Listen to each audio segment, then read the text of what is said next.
खालामगोन आखिनाय आरो कालार खालामनायखौ नोंसोर दा जागायनो हासिगोन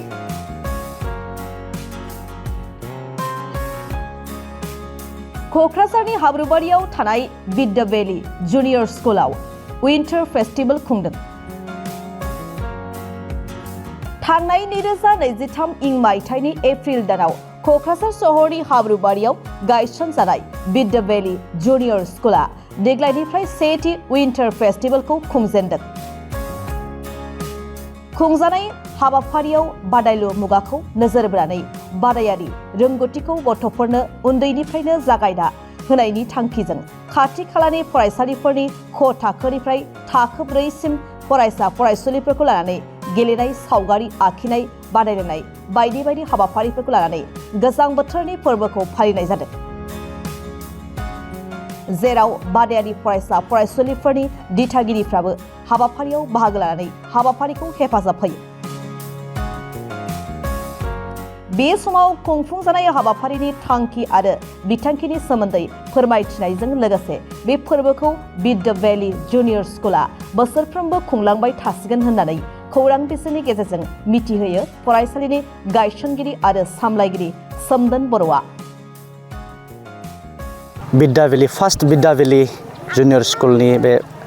विन्टार फेस्टआ दिनै सानसेनि हाबाफारि जागायबाय। स्पेशली जों बाहाय मेइन जोंनि अबजेक्टिभआनो जाहैबाय गासै स्कुलनि बे प्ले ग्रुपनिफ्राय लानानै क्लास 4 सिम जाय स्टुडेन्ट दङ बिसोरखौ जों इनभाइट खालामनाय जादोंमोन गासै स्कुलनिखौनो। बाहाय माखासे स्कुलनिफ्राय फैदों एराउन्ड जोंनि जा एक्सपेक्टेशन दंमोन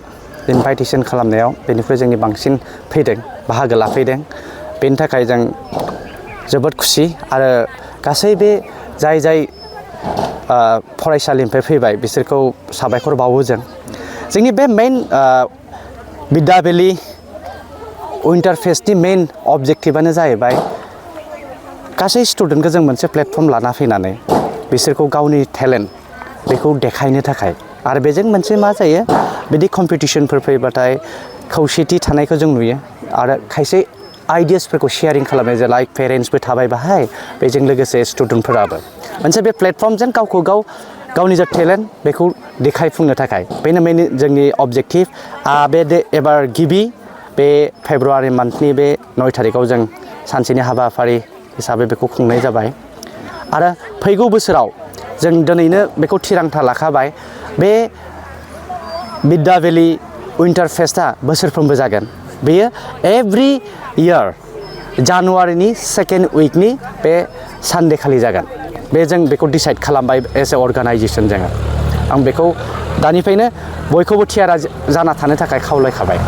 बे फेस्टनि लोब्बायै स्टुडेन्टफोरनि थाखाय मा कम्पिटिसन जों बाहाय मोनब्रै ग्रुप खालामनाय जादों।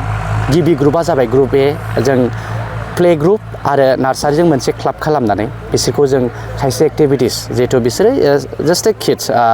बेलुन बास्टिं आरो चकलेट रेस होनाय जादों। ग्रुप बी बाहाय दं LKG UKG क्लास LKG UKGनि थाखाय जों बाहाय मोनसे आर्ट कम्पिटिसन खालामनाय जादों ड्रयिं आर्ट कम्पिटिसन। बाहाय गाव जा मोजां मोनो बेखौ फिथाइयानो जा बा बिबारानो जा बेखौ आखिनानै कालार खालामनाय। ओमफ्राय मोनसे ग्रुप सीआ जाहैबाय बे क्लास आन्डार 1 आरो 2 बाहाय जों लाखिनाय जादों लेन्डस्केप सिनारि गाव मोजां मोननाय मा होयो बे बादायगिरिनि सायाव जाहैबाय। लास्ट बे जाहैबाय क्लास 3 आरो 4 बाहाय जों होनाय जादों जोंनि जा इनागुरेसन बाथि जों जायखौ जों बाथि होनो बेखौ बे बिसोर ड्र खालामगोन बेनिफ्राय बेखौ मा खालामगोन नायनानै आखिनाय बेखौ स्टिल लाइफ होनो बेनि कनसेप्टआ बेखिनि प्रग्रामा दिनै आरो बेजों लोगोसे इन्टारेस्टिंलि बे प्रग्राम बे कम्पिटिसन जोबखांनायनि उनाव इन्टारेस्टिंलि जों मोनसे आरो कम्पिटिसन लाखिदों बेनो जाहैबाय मिउजिकेल चेयार फर मादार्स गासै मादार्सफोरनि थाखाय जिहेतु बिसोरबो बाहागो लाफैनाय फुंनिफ्रायनो स' बिसोरनि इन्टारेस्टिंनि माबानि थाखाय बाहाय जों बे प्रग्रामखौ खालामनाय जादों। बे जोबखांनायनि उनाव बिदि जाहैगोन आरो बेजों लोगोसे जों नेक्स्टआव बेखिनियाथ' एसे बिगिनिं जिहेतु फार्स्ट जाहैबाय जों नेक्स्टनिफ्राय जों स्पर्ट्स बेनिफ्राय लिटारेचार आरो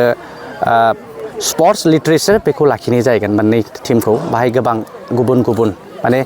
नेक्स्ट लेभेल अफ सेकेन्डआ नेक्स्ट लेभेल जाहैगोन दा बे 1नि नेक्स्ट लेभेलाव जाहैगोन आरो बान्थाया जाहैबाय मोनसे प्राइज मानि थागोन फार्स्ट सेकेन्ड थार्ड बेजों लोगोसे मोनसे ट्रफि थागोन फार्स्ट सेकेन्ड थार्ड आरो बेजों लोगोसे सार्टिफिकेटबो थागोन स्कुलनिफ्राय फार्स्ट सेकेन्ड थार्ड ओमफ्राय साफ्रोमबो जों बे एसे जोंहा आर'नाइ GI टेगबो मोनखाबाय बर'नि थाखाय स' जों बेखौ कालचारेल श' खालामबा बे आर'नाइ साफ्रोमबो गानहोनाय जाहैगोन लोगोसेनो बिसोरनि थाखायबो जों स्पेसियेल बान्था लाखिनाय जादों मादार्सफोरनि थाखायबो स्पेसियेल सारप्राइज गिफ्ट आरो बेखिनि जाबाय रिवार्ड्स एन्ड रिकगनिशननि बान्थानि सायाव साबैसे स्टुडेन्टफोर दं दासिम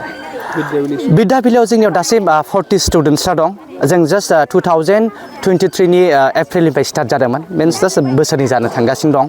दासिम जोंनिया 40 आरो बे प्रग्रामनि जायो जिहेथु जों गावखौनो नेक्स्ट लेभेल लांनो थाखाय बे एक्टिभिटिखौ खालामनाय जादों मोनथिहोनायनि थाखाय प्रम'सननि थाखाय बेबो मोनसे जोंनिया एक्टिभिटि पार्टमोन थ' आसा थियो बे 25-26नि एडमिसनाव जों मर देन 100नि सायाव मोनहैगोन आरो बाहाय माब्लानिफ्राय जागायगोन एडमिसन एडमिसना जिहेथु जोंना CBSE पेटार्न दासिम कन्टिनिउ एडमिसना स्टार्ट जागासिनो दङ बाहाय जों दासिम जे एग्जाम फाथिनानै बा टेस्ट लानानै होनाय जाथ'वाखै मानो होनबा जों 1-to-1 बेखौ काउन्सिलिं खालामनानै जों सानो बेखौ जुदि बेटार लेभेलनि थाखाय माबानाय जोंनिया दासिम क्लास 1 एबारनिफ्राय क्लास 1निफ्राय जों एडमिसन लागासिनो दं बेजों नेक्स्ट बे